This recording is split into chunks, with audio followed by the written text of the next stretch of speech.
Today I discuss about the respiration. Living organism from single cell to multicellular organism, they require some energy for the completion of different activity like cell division, growth, differentiation, locomotion, and movement. And for this purpose, the energy which is required is released during the cellular oxidation, and this cellular oxidation is known as the respiration process. And during this cellular oxidation, CO2 and H2O is released. After releasing the CO2 and H2O, some energy is produced, and this energy helps for the completion of or regulation of different activity. So in respiration, the various organic compounds like carbohydrate and rather than the carbohydrate, some protein, fat, and some other compounds also oxidized. Out of these, the main components always the carbohydrate, that is glucose and starch, and this process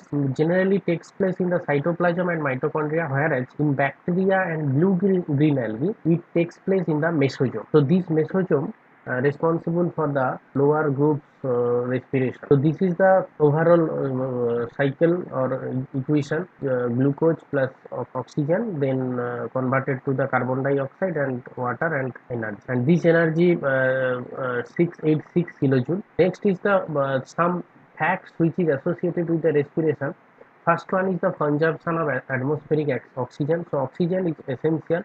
Although without oxygen, some activity also oxidation also takes place, which is known as fermentation. And this respiration also takes place in the stored food, resulting in the loss of dry weight. As a result, the seed becomes germinate. Next one is the after the oxidation, liberation of carbon dioxide and small quantity of water, and finally some amount or after the complete oxidation, more energy is released, which is also released from the carbohydrate. Next, there are different types of respiratory substances, out of which the main respiratory substances is the carbohydrate, and these carbohydrates takes place in the form of glucose or fructose or sucrose, and these are mainly respiratory substances which is known as floating respiration.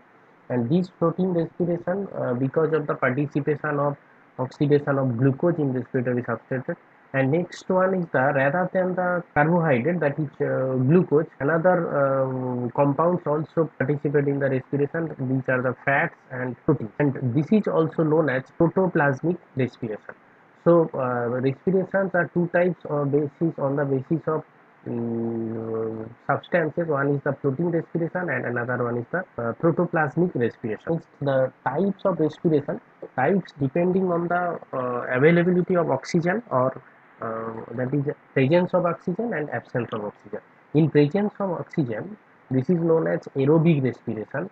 That means in aerobic respiration or in presence of oxygen, the glucose, that is carbohydrate, completely oxidized to form the carbon dioxide and water and release large amount of energy which is present within the respiratory substance. First type of respiration is generally found in the higher organism, and this respiration is also takes place in the three different steps. Although we know that the glycolysis is the common pathway, this is the common pathway. This glycolysis is the common pathway, and other two is the Krebs cycle and ETS. This Krebs cycle and ETS takes place in the aerobic respiration only. That means glycolysis takes place in case of aerobic respiration and in case of anaerobic respiration, and that is in absence of oxygen or in presence of oxygen, glycolysis which takes place. That's why it is known as common respiratory pathway.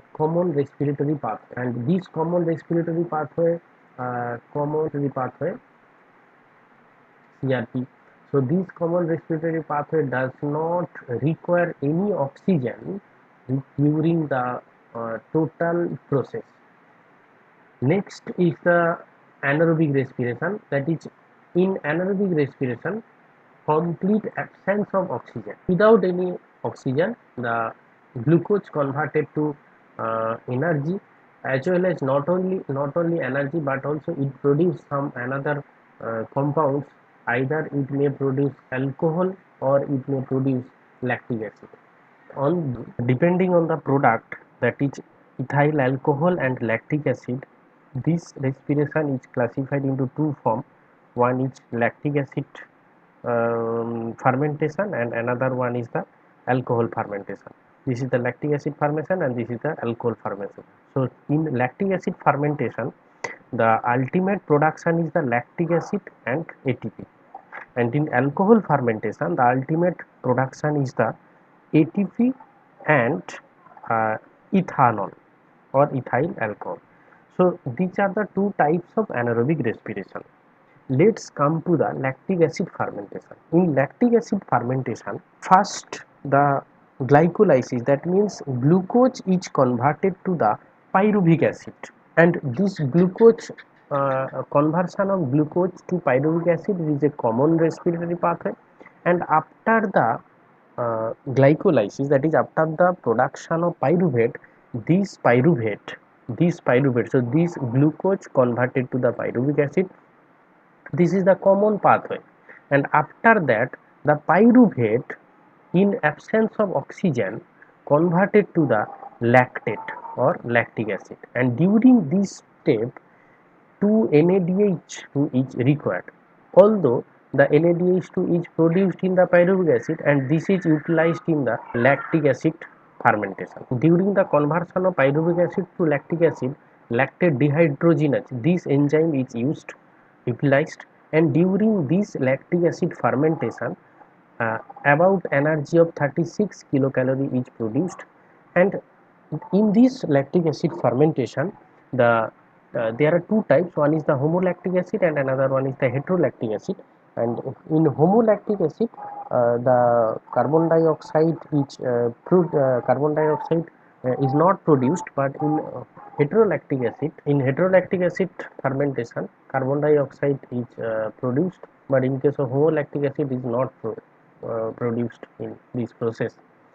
And this lactic acid is also responsible for the activity, or we know that this is known as muscle fatigue. What is muscle fatigue? Due to deposition or uh, large amount of synthesis of lactic acid, the muscles become fatigued. So this is the responsible, and after sometimes this lactic acid also degraded.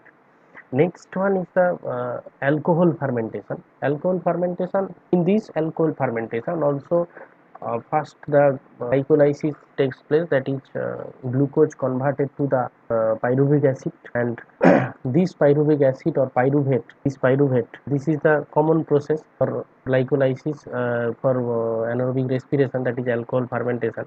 So pyruvate is synthesized, and after the pyruvate synthesis, this pyruvate converted to the acetaldehyde, and this conversion takes place by the pyruvate dehydrogenase enzyme, and which is released to carbon dioxide.